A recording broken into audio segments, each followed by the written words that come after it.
one of the pre-Socratic philosophers. Once the pre-Socratics come into the picture, there are several features that distinguish them as philosophers. First of all, the first idea is that they reject what you have in the first place there, the mythological thinking. So they no longer think about the explanation of the world itself in terms of myth, but they try to explain how the world is constituted by looking at scientific explanations. The philosophers were mainly trying to think about what is the cause of all things, as we will discover later in Plato. And this is the idea, which you will see more and more in Plato. Now, the fragments that you have at home are divided into parts. The first part is mainly about the logos.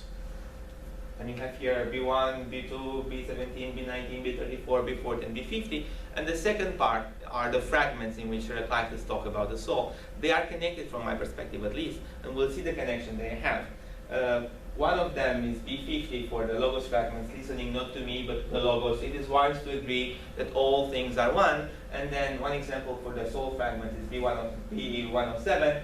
4 witnesses for people are the eyes and ears of those who have barbarous souls. And you can see in those 2 fragments how soul for Heraclitus is always connected with understanding the world that is outside of me, and how the soul has a connection with the logos that is expressed by the world itself. Now, the logos fragments, the main feature they have, as I mentioned before, is that they concentrate on understanding. If you consider that they express 2 modes of being in the world, they may be more easily understood. One of the way of being in the world is to understand how the structure of the world is constituted. You do not look necessarily at the phenomenal world that's always in change, and you can never perceive what it actually is, because the moment you try to understand what it is already changed from the previous moment. But Heraclitus is trying to look at the deep structure of reality, the structure of reality that explains the world in change. Those people who are going to have understanding are going to be connected with the logos. The other people, so the other state, is a non-understanding state. If you look at the first fragment, B1, you will see how Heraclitus talks about both of them. So let's read together.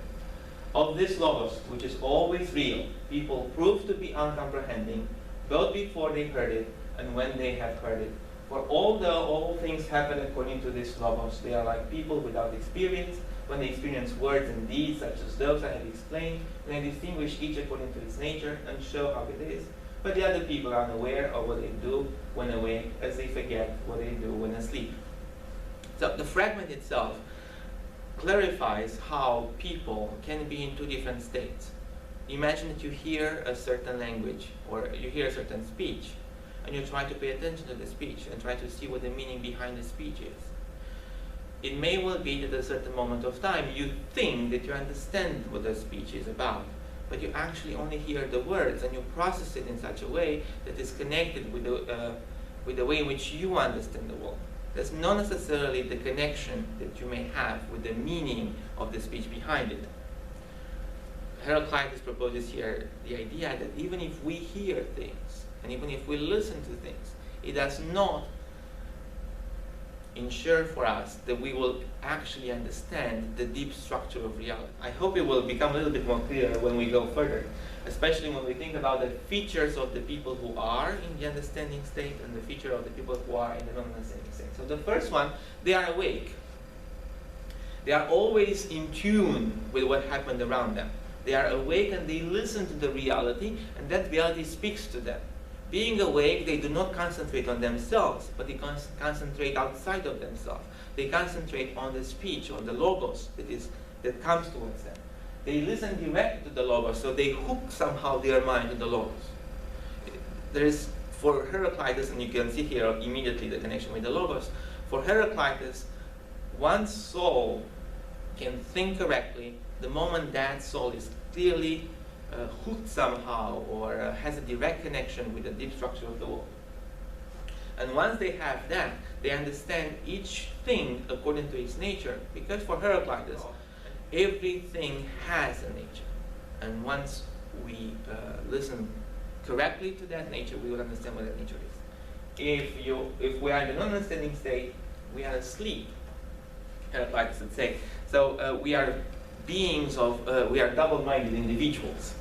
We always change our opinions because we never understand what our opinions are. We do not understand exactly what things themselves are, so we can name them the way we want them all the time.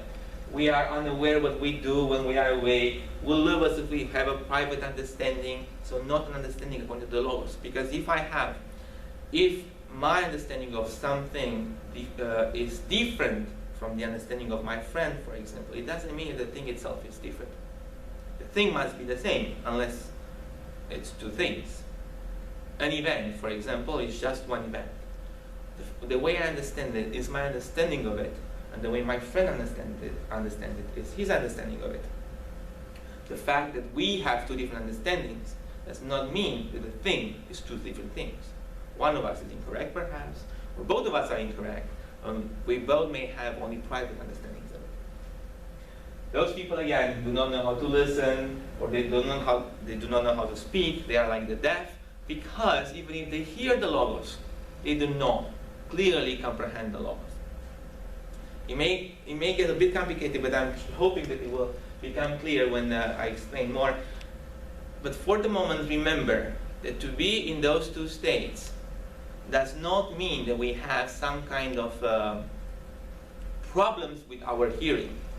The fact that we do not hear the Logos does not imply that we have a medical problem or that we have to go to the doctor. We do not hear the Logos not because our ear does not function, but rather because our soul is not completely hooked to reality, or is not completely hooked to the cosmos. Imagine this way. Two guys, John and Peter. Peter has played his whole life football. That's chubby, if you are familiar with him. Soccer, as it's called here. But he called it football all the time. He grew up in Europe, for example. He watched soccer or football, and he played soccer at all moments of his life.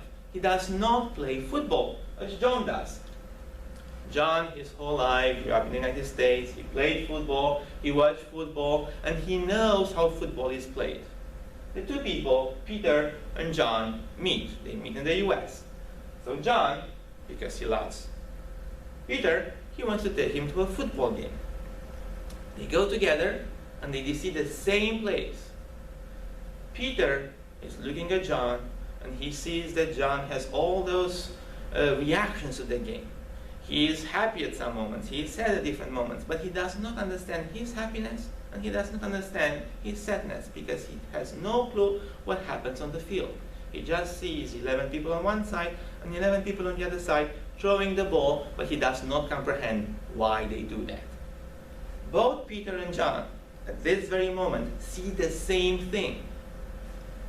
John understands it, and he sees a meaning behind the moving of the ball. Peter does not. Although he believes his whole life that he knows what football is, he realizes that John believes that football is something completely different. Slowly and slowly, John explains to Peter the rules of the game. He tells him that you have to do 10 yards or something like that in 4 plays. And he tells him how he can do all this. And slowly he begins to understand and follow the law of the game. But he still does not have the same understanding John has. But after he watches several times, so after many experiences, as Heraclitus puts it, he may be in the position of understanding the law of the game, but please realize the fact that the law of the game is something else than what happens on the field. What happens on the field are just different plays that go according to the law of the game. But Peter will never be able to understand it before he understands the deep structure of the game, if I were to put it this way. So I will never be able to understand fully what happens in the world for Heraclitus unless my soul takes within itself the deep structure of the world, the Logos itself. I will never be able to understand football before I take within my soul the law of the game. And at the moment I have the law of the game, then I will completely realize what happens on the field. I will realize what the refs have to call before they actually call it. I will realize what kind of play each one is, and I can understand, and I and I can have pleasure in looking at that play because it does make sense to me. But that happens only the moment in which in my soul the law of the game has meaning. When you read the passages on the soul, and the passages on understanding, remember this at least, that the two kinds of passages have a lot of connection, especially because for Heraclitus, soul becomes, for the first time in the history of philosophy, the seat of rationality. And the soul is that which can have a connection with the Logos, and because of the connection it has with the Logos, it can understand the whole world.